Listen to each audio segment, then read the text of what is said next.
El modelo de gestión para la innovación y la competitividad es una herramienta integral y pionera en España para ayudar a las pymes aragonesas a ser más ágiles, competitivas e innovadoras. Este modelo proporciona una serie de buenas prácticas para mejorar la gestión de la empresa en sus diferentes áreas. Tiene dos niveles de aplicación según la madurez de la empresa en modelos de gestión.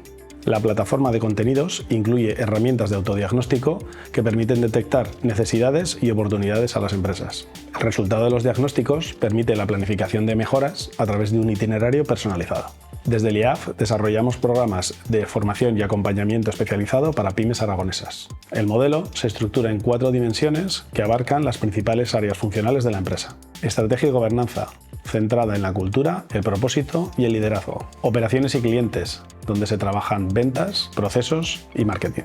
Recursos y talento, dedicado a finanzas, recursos humanos y cumplimiento normativo. Y transformación e innovación, sobre I+D, tecnología e innovación. Cada dimensión tiene 3 ejes y cada eje tiene un bloque de buenas prácticas. Es una herramienta útil para las empresas porque es un modelo flexible y práctico. Además, incorpora innovación y tecnología y se adapta tanto al tamaño como a la madurez de las empresas. Por último, abarca tanto actividades del día a día como la planificación futura. Cualquier empresa aragonesa interesada en el modelo puede obtener más información en la web del Instituto Aragonés de Fomento.